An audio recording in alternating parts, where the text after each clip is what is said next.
Hey folks, Ed here from Brain Pulp TV, and once again, it is Deck Tech time here on the channel. Now, if you've been keeping up with, or better yet, participating in our You Choose the Brew video series, you already know who's going to be the star of this Deck Tech. It's none other than the Champion of Rhonas. Now, before I dig into the guts of this deck, a few quick notes. First off, part of the challenge that Travis and I gave ourselves when it came to the You Choose the Brew series was keeping the budgets of our deck under $50 Canadian. So this deck had to fit within that budget, which it did, though just barely, as it priced out over at topdeckhero.com at exactly $49.52.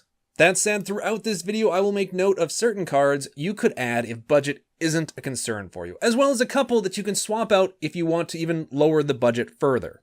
The second thing I'd like to mention is that I needed to create a deck that I could actually sit down and play with last week when we recorded the You Choose the Brew edition of the Mana Cave, which means there are no cards from the upcoming Hour of Devastation found within the final deck list. However, I will be mentioning a few cards from that set you might want to keep an eye out for that you could possibly add to this deck in the future.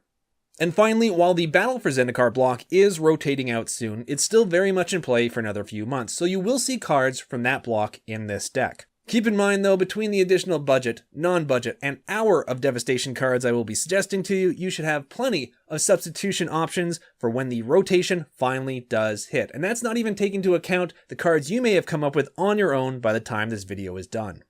Alrighty, now that we've got all that out of the way, let's get this Champion of Rhonas deck tech started. To kick things off, let's talk about the basic premise of this deck. It's quite simple, really. The idea is to get Champion of Rhonas out onto the battlefield as quickly as possible so that he can exert himself and cheat out any one of a wide selection of bigger, more powerful, and of course, higher costed creatures onto the battlefield. Alternatively, should things not go quite as planned, your secondary objective is to stall long enough till you can ramp up enough mana to hardcast these larger creatures instead. Now, in order to accomplish all this, and in keeping with the true spirit of the You Choose the Brew series, I've taken a suggestion that Tempest and a computer left in the comments section and gone with a green-blue build. Not only because blue is one of my favorite colors to play, though there is that, but also because blue will afford this deck the ability to slow down your opponent as well as protect your champion through the use of counter spells. It will also allow the deck to enjoy a bit of extra card draw from time to time. Okay. Now that we've got the basics out of the way, let's talk specifics and dig into what cards you'll find in the deck. First of all, obviously we're playing a playset of Champion of Rhonas, as it's both the namesake and the linchpin that this deck was built around. For those of you unfamiliar, the Champion of Rhonas has the ability that when he attacks and exerts himself, meaning he won't untap during his next untap step, he can put a creature card from my hand directly onto the battlefield. Now, before I talk about the nasty critters he'll be trying to cheat into play, let's go over a couple of 2-drop support creatures I've included 3 copies each of to help try and get them out onto the battlefield sooner rather than later. We've got Chandler Initiate and Primal Druid. The Initiate is a great bit of ramp that can be tapped for any color of mana, and while the number of times you can dip into that ramp well is limited, on the plus side, while it's becoming a less useful mana dork with each counter it sheds, it becomes a more useful attacker and or blocker. The Primal Druid, on the other hand, while not direct ramp, can make for a great early game blocker the second it hits the board, as its 3 toughness body can help a lot with holding off more aggro-based decks. And should it die in the process? Perfect, as that's exactly what you want it to do eventually anyway. In fact, given the right situation, the Initiate's -1/-1 counters might be more useful killing off the Druid for the extra land than fueling its own mana ramp abilities. Now, another way you can squeeze the extra land from the Druid, as well as having a shot of getting the Champion of Rhonas out on the battlefield by turn 3, is casting one of the 3 copies of Eldritch Evolution you'll find in this deck. This sorcery for 1 and 2 green allows you to sack any creature you have on the board and replace it with any other creature you have in your deck that has a mana cost of up to 2 higher than the one you just sacrificed. Which means both the Initiate and the Druid can be sacked to help cheat out the champ, and in the case of the Druid, you'll even get an extra land out of the deal. As well, Evolution can work well later in the game too, as most of the creatures found in the deck could be used as a sacrificial stepping stone to a bigger, badder one you might find more useful at certain points in the game. And speaking of bigger and badder creatures, let's talk about the veritable zoo that this deck has waiting in the wings. We've got 2 copies each of Altered Ego, Honored Hydra, Greenwarden of Murasa, Void Winnower, and 1 copy of Bane of Bala Ged. Each of these creatures have various benefits that they bring to the deck, and while some are more powerful and or more useful at certain times than others, they all make pretty good targets for the Champion of Rhonas to cheat out onto the board. Altered Ego is great as it essentially allows you to gain a copy of either your opponent's most powerful creature or a second copy of one of yours. Plus, as an added bonus, if you ignore the added X cost, this creature has a converted mana cost of just 4, which means it's among the easiest threat creature in the deck to get out there without needing the champ's assistance. Moving on, Honored Hydra is great as it's not just a 6/6 body with trample, it's a 6/6 body with trample that can come back from the grave at a very manageable discount, which gives it an amazing bit of added value in this deck. Speaking of value added, Greenwarden of Murasa has a ton of it. Aside from being a respectable 5/4, it also allows you to bring any card from your graveyard back to your hand, both once it hits the board and again after it dies. The only downside is that with it hailing from the Battle for Zendikar block, it won't be standard legal for too much longer. And sadly, the last two mainboard creatures in this deck, Bane of Bala Ged and Void Winnower, also fall into that soon-to-rotate category. Which is truly unfortunate because while I'm sure this deck can live without them, I can't even begin to tell you how much I will miss seeing those two nasty Eldrazi hit the board from out of nowhere as early as turn 4. Basically, if you get Bane of Bala Ged out in one of your early turns, you've essentially forced your opponent to either come up with removal before your next attack phase, or lose the game, as its defending player exiles 2 permanents when it attacks effect is devastating and near impossible to overcome when activated early on. Void Winnower, on the other hand, can be catastrophic no matter when it hits the board.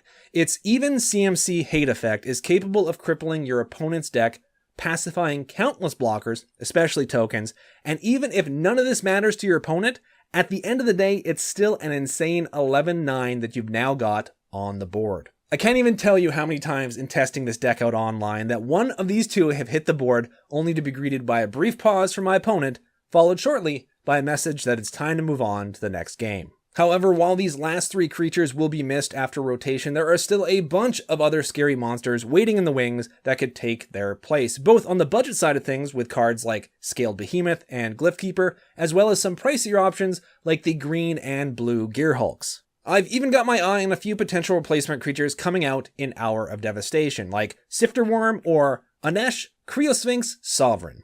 As well, folks, I fully encourage you to seek out your own army of big bad beasts for this deck that might better suit your tastes. Before you do, though, a couple of quick notes. First, when picking creatures that have certain come-into-play style bonuses, make sure they're of the enter the battlefield variety and not when cast effects, as cheating them into play with Champion of Rhonas isn't the same as casting, so it will bypass that particular trigger. Now, most of you probably already knew that, but I thought it was worth mentioning just in case. And secondly, try not to go overboard with how many you throw into the pot. In fact, I'd suggest you err on the side of caution here. You see, this deck is a bit of a balancing act in that you want to have enough big, crazy critters that you'll be able to ensure 1 or 2 of them will be in your hand once Champ goes to combat, but not so many that your opening hand constantly ends up looking like Monster Island. After all, there is a reason the only playset and 3 ofs in this deck are of the Champ and his Rampers. So, how can you lower the number of huge threats in the deck while still stacking the odds of getting the right creature in your hand at the right time? Well, that's where the next few spells come into play. This deck runs 2 copies each of Anticipate, Seek the Wilds, Grapple with the Past, Kyora, Master of the Depths, Lifecrafter's Bestiary, and finally, 1 copy of Wildest Dreams. All of which have one main purpose in mind, to sift through either your deck or graveyard and help you find the right creature at the right time. Seek the Wilds is great for this, as it goes 4 cards deep into the deck looking for either a creature or a land, which, by the way, can be just as important to find at certain times as well. The only 2 downsides, though, is that 1, it's cast at sorcery speed, and 2, it will rotate out soon. Moving on, Anticipate is a card I'm sure most of you already know, as it sees rather heavy play in a number of different decks, and lucky for us, it's also proven to be an invaluable addition to this one. Of course, Seek the Wilds does search 1 card deeper in the deck, but Anticipate's ability to pick any of the cards you draw without revealing them at instant speed more than makes up for that. However, just like Seek the Wilds, this card too has a downside in that it will be rotating out in just a few months. Oh, and on a side note, Hour of Devastation's Reason to Believe is 1 card I plan to test out to see if it could be a replacement for both Seek and Anticipate. However, let's just say I'm not going to be holding my breath in hopes that it's going to be as useful as those 2 cards were. Now, Grapple with the Past is a bit different than these last two cards in the fact that it's a pitch now, ask questions later type of card, sending cards first to the graveyard and then letting you pick from there, which means it does run the risk of having you discard something you would have rather kept in the deck. Where I find it shines brightest, though, is a bit later in the game when getting to handpick a creature card from the graveyard is far more useful. Plus, on occasion, you can luck out and end up pitching an Honored Hydra into the graveyard, giving you access to its lower embalm cost. Still, with only 2 Hydras in the deck, I wouldn't rely on that happening too often. Another card that allows you to get value back from your graveyard is Wildest Dreams. It can be used as early as turn 3 to grab a single card from the grave should you find yourself in dire need, which has happened to me more often than you may think. However, playing it mid to late game when you have the extra mana to spare to restock your hand is obviously more useful, especially if you run into an excessive amount of removal early on and want to try to recoup some of those losses. Next up, we have Lifecrafter's Bestiary, which to me at least has proven to be a very welcome addition to the deck. Granted, while its potential extra card draw ability is nice, it doesn't work with creatures brought into play with the champion. However, the card draw is not the main reason why I've included 2 copies of it in the deck. You see, to me, its true value exists with allowing you to scry at the beginning of each of your upkeeps, because for a deck like this one, I found that to be well worth saving a couple of 3-drop spots for. And last, but certainly not least, Kiora, Master of the Depths. It's rare that the words budget and Planeswalker can go hand in hand, so I was happy to discover that a fun card like this could fit within my $50 price range for the deck. Don't get me wrong though, fun wasn't the only thing I had in mind when I added this card. First off, Kiora's +1 ability allows you to untap an exerted Champion of Rhonas, which will allow you to continue to attack with it and exert it each round, providing of course you have the creatures in hand to make that worth your while.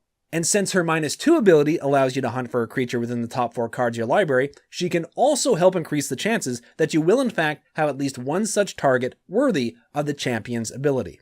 As well, Planeswalkers can at times act as pseudo-damage shields, as often an opponent will quickly shift focus from your life total to the walker once one hits the board. Oh, and of course her ultimate is nuts, which, to be honest, can be said for just about any Planeswalker, but still, a guy can dream. One thing to keep in mind though, and yes, this is a reoccurring theme in this deck tech, Kiora hails from the Battle for Zendikar block, which means she will be rotating out relatively soon. Luckily, for those of you who are less concerned with budget, Nissa, Steward of Elements could potentially be a very good alternative, providing of course you don't just fill the gap with more copies of Grapple of the Past, which, while not as fun, will definitely be a bit easier on the budget. Okay, so we've stocked our deck with both creatures and ways to find them and get them into our hand. Now, let's talk about what we can add to try to make sure they live long enough to help us win the game. And in this case, that's counter spells and protection spells. Now, the sideboard of this deck, which I'll get into a little bit later, holds far more counterspells than the main deck. In fact, the entire main deck has just 2 copies of Negate in it. This is one of those things that slowly evolved over time during playtesting. Initially, I played a lot of counterspells in the main deck. However, I found starting off with too many before knowing what my opponent's deck did proved to be less useful than simply adding more in later during sideboarding. However, I freely admit this is one of those judgment calls which you might be better off making yourself after some testing, because you might find starting off with more counterspells better suits your own playstyle as well as the meta you find yourself playing in. One thing I do know for sure though, having 3 main board copies of Blossoming Defense adds a definite benefit to this deck. At its worst, this card acts as a +2/+2 instant speed buff to one of your creatures for just 1 green. What really makes it stand out though is the fact that it also gives your creature hexproof until the end of turn, thus shielding it from pretty much any type of removal short of something like a Trial of Ambition. Oddly enough, this card was totally under my radar until I read a comment by Scarlet Spartan suggesting it for a different deck. Since then though, it's never not been a part of this deck. In fact, I've found this card to be such good protection that if I have it in hand against a red or black deck, even if I can get the Champion of Rhonas out on turn 3 or 4, I will almost always hold back until I can both cast the champ and keep 1 green up for defense. Sure, that may slow down my play a turn, but not as much as having my main engine for this deck die instantly after hitting the board would have. Okay. Now, before I get into the land we're running, we have just one final card to talk about. Bounty of Luxa. Yes, I freely admit, this card isn't the star of the show, and if you were looking to cut anything from this deck, you'd most likely start here. But I can't help but love this card.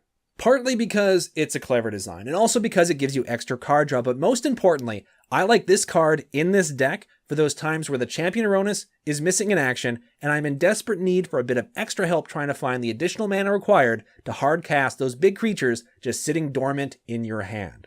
Also, on a personal note, Travis from Brain Pulp hates this card, and I knew I'd be playing him with this deck sooner or later, so I figured, what the hell, let's throw it in. That said, once again, if you wanted to find something, anything to cut in this deck, I would 100% understand if you started with the Bounty of Luxa. Now, before we move on to the sideboards, let's talk some land. Given the ramp in this deck, along with the number of cards that will help you find lands, I'm only running 21. As far as basics goes, that includes 10 forests and 5 islands. The remaining 6, which, remember, were picked first and foremost with budget in mind, are comprised of 2 Lumbering Falls and 4 Woodland Streams.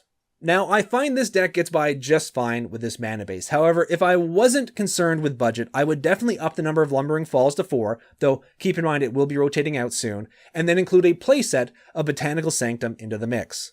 Once again, though, I've never felt I've suffered from the land I picked for this version of the deck, so don't feel you need to spend that extra money unless you have it to spare. So that, my friends, is the main board of the deck, which means all we've got left to talk about now is the sideboard, and as I sort of touched on before, most of that is comprised of counterspells. Specifically, we've got 2 more copies of Negate, a playset of Essence Scatter for when you're facing creature-heavy decks, and 3 copies of Void Shatter for whatever else they may want to throw at you. By the way, if budget wasn't a concern, not only would I swap out Void Shatter for Disallow, but I'd also consider adding Disallow directly into the main board instead, as I find that spell to be unbelievably useful.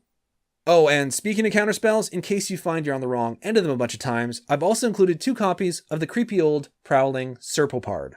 Hell, even if you're not facing counterspells and you just want some more beef on the board, at its worst, it's a 4/3 body for 3, which, granted, is no Void Winnower, but still, they're good cat snakes, Brent.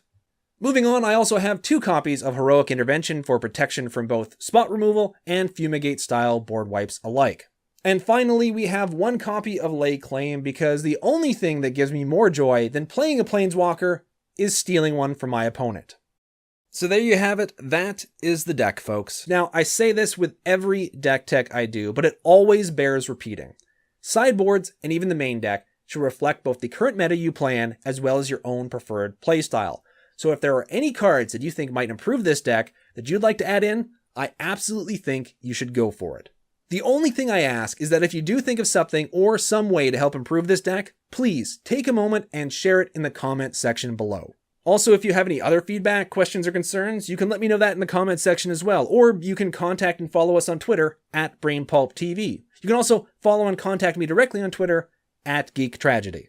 And now that all that is said, I hope you guys enjoyed the video as well as the entire You Choose the Brew experience. Thank you so much for watching, participating, liking, subscribing, doing all the things you guys do that help support the channel. It means a lot to us here. Now take care, everyone. May all your decks go undefeated, and I'll see you all again real soon.